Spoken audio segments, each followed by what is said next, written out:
What's up YouTube, cryptominer here, and thanks again for tuning into the cryptomining channel. Please don't forget to like and subscribe to the channel. In today's video, we're going to continue on from our previous video, Home Crypto Mining Journey Part 1. This video is going to catch us up to the present time of what rigs I currently have running as of today, August 15th, 2022. Leaving off from the last video, I'm going to show you how I turned this into this and upgraded this to that.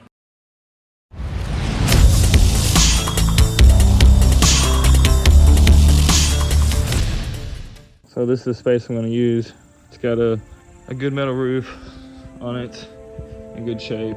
Wooden stuff's already been replaced on some bad spots. So there's a old kitchen cabinet that went all the way across there. I guess that they had maybe in the house a long time ago and just remodeled it and put it out here. But anyways, I beat that thing to pieces and got it all loaded there on the truck. Now, my vision is having an 8 by 14 room in this corner over here. It's going to be 8 foot tall, so it's not going to reach the ceiling, so there's going to be like a space between the roof of this thing to the ceiling. So I figure with that in mind, it should be a pretty cheap build. Current wood prices, I've checked all that stuff out. I think with the door studded out, insulation, wood to go on the outside, paneling on the inside, all the electrical replaced, a window unit, a door, I'm looking at like $1,500 maybe. So I'm thinking, hey, the price of a graphics card for 3080 to build me a room out here. Okay, so I currently have 4 3080s and 2 1060s going, pumping Ethereum in the basement there. It's not really too hot down there yet, but right now I have it split on 2 power supplies, and one's going to one 20 amp breaker, one's going to another outlet down there that's a 20 amp breaker. Came to the realization that if I want to add more cards, I'm really gonna have to start upgrading my electricity down there. I just want to stop here a minute and say at this point in time, I was still mining on Windows, and on Windows, you have to have Afterburner downloaded, which is an overclock software to overclock your cards. On this software, of course, you can overclock them and mess with your fan speeds. Never had I seen anything about a power wattage limit. If there is, I must have missed it, and you know when you're watching this video, please comment in the comment section below and let me know. But I've never seen a power limit that you could set on the cards on the Afterburner overclock on Windows. I mined with Windows for 8 months or so, maybe. I don't know the exact time frame, but I started having driver issues and I tried Windows updates and things like that, and they did not solve the issue, and that's when I discovered HiveOS. Not a sponsor yet. HiveOS is the greatest thing ever. It's an operating system made specifically for mining. Just for mining. It's built off the Linux operating system. You go to a website remotely anywhere in the world you're at. You can control all your machines, whatever you want. It has an app as well that you can do all the same things with. The good thing about HiveOS as well is if your machine gets turned off, the power goes off for some reason, when the power comes back on, it starts right back up, starts mining the same coin you had it set at. It starts mining with the same miner you use. You can pick any miner. I'm going to go into more detail on HiveOS on my tour video, so I don't want to get into it now, but it's the greatest thing, okay? Your first rig is free, and then any additional rig after that is $3 a month. It is totally worth it. Takes care of everything for you. And also on there, on the overclock settings, you can actually set a power limit on your graphics cards. And my 3080s were pulling 320 watts per card. And then I figured this all out, and they are still hashing away at the same mega hash, which means still collecting the same amount of crypto per card, except now with HiveOS, I'm able to set my watt limit on each of those cards to 230 watts. So I have made those cards go from using 320 watts down to 230 watts per card and still hitting the same mega hash. So it's still farming the same amount of crypto, which is amazing energy saving. Also, with less wattage usage, that means your cards run cooler, so that helps with cooling. The very last thing it's going to help you with is you can have more GPUs plugged into one circuit breaker. So that one thing right there helps you out in 3 different major ways. 1, saving energy, which makes you more profitable. 2, turning down the wattage usage is making the cards run cooler, so that's helping you on cooling. And 3, now you can fit more GPUs on one circuit breaker. So at this point, if I was running HiveOS, I probably wouldn't even had to have split the two power supplies. So my first initial thought or plan was I remodeled my basement this year, and there was this electric stovetop down there that took a 50 amp breaker. Well, I took that stovetop out. I didn't replace it with anything. So there's a 50 amp breaker there that's ready to go, and I can get to it real easily and would be able to wire a new one in if I wanted to. So I was gonna initially do that, put a separate breaker box in my closet down in the basement, go to that 50 amp breaker. So then I'd have a couple of 25 amps in there going to 2 different outlets. That was gonna be my plan to make that electrical upgrade. And then with all that wattage, I definitely wouldn't need any more of an upgrade in that basement, because any bigger, I would have to move outside to something else. With my 43080s down there in the 21060s, it's not really too hot. I mean, you can definitely tell a little bit of difference on temperature. I also have a dehumidifier that runs at nighttime down there in the basement, and that makes it really hot at night down there, which nobody's down there at night, but in the mornings, if you go down there early in the morning, you can tell that the dehumidifier has been running all night too, because it's definitely warm. But if it's just the mining machine, it's tolerable. It's not bad. But the more I think about it, it's like the more cards I add, the hotter it's going to get. The wife's going to get mad, so it won't be enjoyable to sit in the basement anymore. So I'm like, what's the reason to do that electrical upgrade if, you know, I can't really even add the cards because it's going to get too hot down there. Okay, so here you see I have the walls all framed out. Also, I just want to point out that I'm in no way, shape, or form a carpenter. Now I have the 2x4s across the roof there, and let me tell you, that was a pain in the butt to do by yourself, but I was able to get those up there by myself. Now you see I've gotten some walls put up. So I've got a little bit more walls, some insulation. As you see, I already got some new wires starting to get ran for the lights and everything in there. The way I have the electric set up in there is I have 2 outlets that are in the wall like normal, and then I have Ethernet ports in the wall. But I put the new breaker box, as you see there, on the outside of the wall like the old one was. That way, as I add machines, I can just easily put conduit on the wall and add plugins as I go. Looks like here I pretty much got the wall put up on the outside. Everything's starting to really come together. Got all the electric ran. Here we go, finished product right here, besides the siding I put on later. This was in the fall time of 2021, so the fans in the window were enough to keep everything cool in here with the door closed. As you see, I have the 2 1060s in the part 1 video, and the one card added there is a 1070. And then on the part 1 video as well, there's the 4 Founders Editions 3080s, and also I added myself 4 more MSI 3080s, which were light hash rate cards.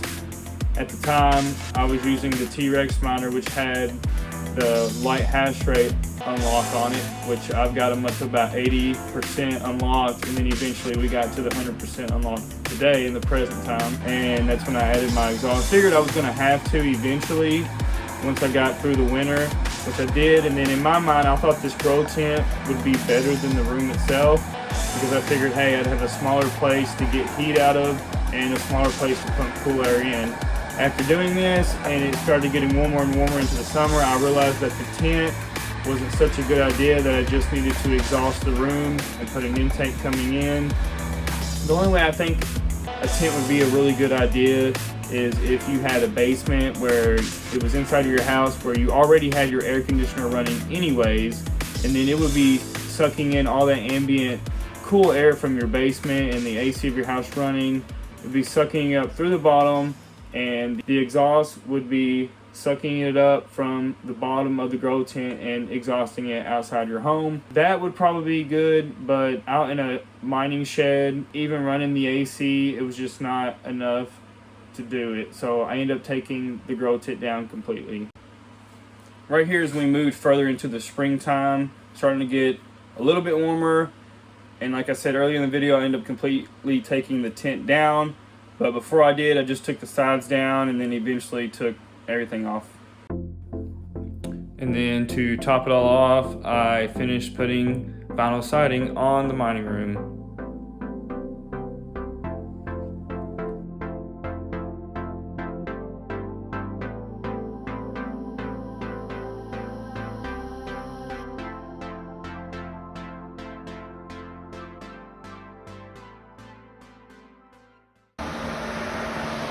So here is the mine today in full operation.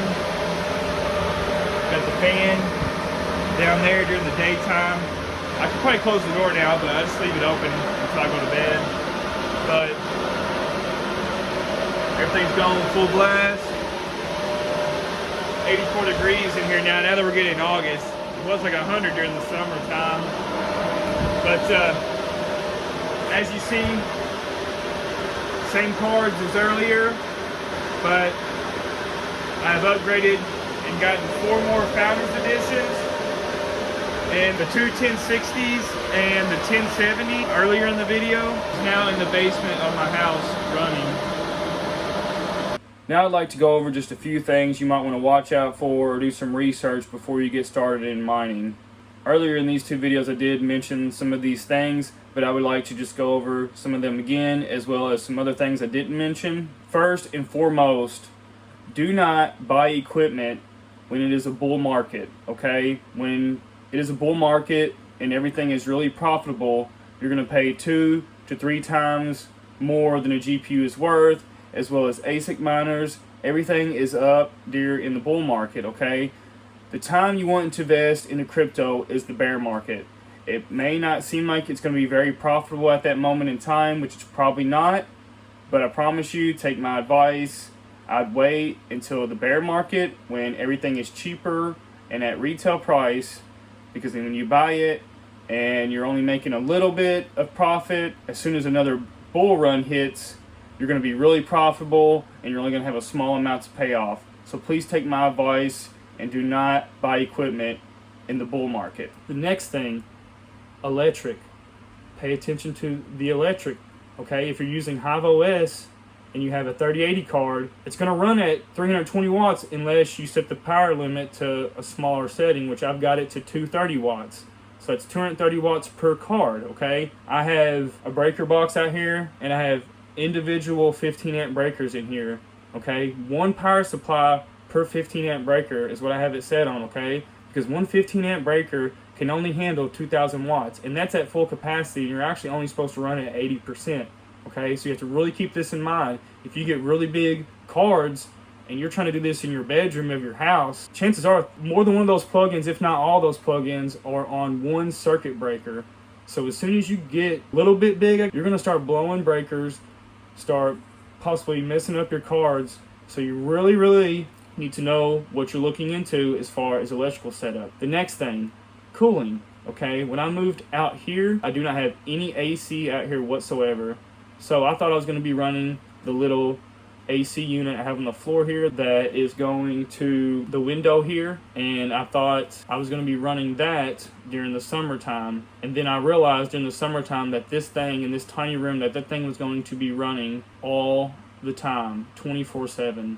So I knew that this being 800 watts was not going to be very profitable out here running that AC unit. That was going to be killing into my profit. I was able to get this intake here, this AC Infinity intake, pulling in air, pushing it on the rigs and the fan, and then another AC Infinity outtake, taking it out. It sufficed enough during the nighttime, but then when the humidity summer hit here in western Kentucky, the only way I could keep it cool, the door could not stay closed during the daytime when I go to work. My wife stays home. I have the door open right here, and I have a fan in the doorway blowing in the air on my rigs back here. So with that, it's August, so we done been through brutal heats of the summer. I have yet to have had to turn my AC unit on out here, and that is ultimately the goal.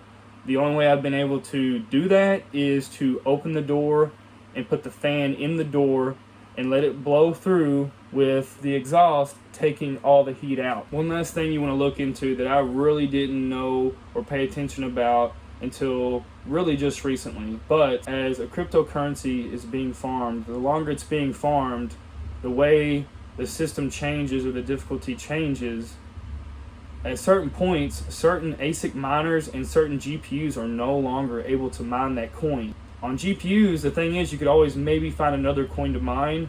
With ASICs, they can only mine certain coins.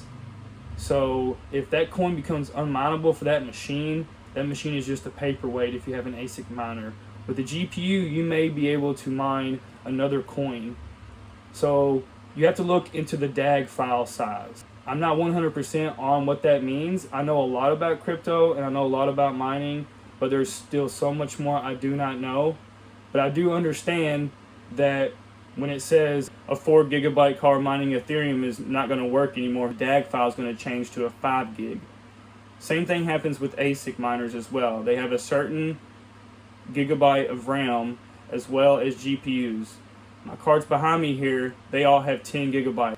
So when you're looking into buying an ASIC miner or a GPU, you really need to do some research and make sure how long that card or that ASIC miner can even mine that coin you're looking to mine. Now, with my GPUs back here, they have 10 gigs on them. So that's going to be a really long time before I'm going to be unable to mine certain coins. With the ASIC miners, a DAG file size as well that can make the machine unmineable. Usually you can Google research it and find the exact time of when that machine is going to no longer be able to mine that coin. They can usually tell because when it gets to a certain block in the blockchain is when all that changes. And their estimates on when that block is going to arrive is pretty accurate. And that's how they're predicting what date the merge is going to be, because now that they've ran all the test nets and all that stuff, they have a date picked out of September 15th, I believe, is when the merge is going to happen. There's a certain number block that's going to happen at that time because they can see about how many transactions are coming through and stuff like that. Now, that day could change by a day or two if the market goes good and people are buying more, so more blocks are getting added to the blockchain faster. That's why they can only give an estimate, because it's always close, but not exactly. You could probably go buy an ASIC and then look it up on Google and see when that ASIC is no longer able to mine that coin. It should give you the year.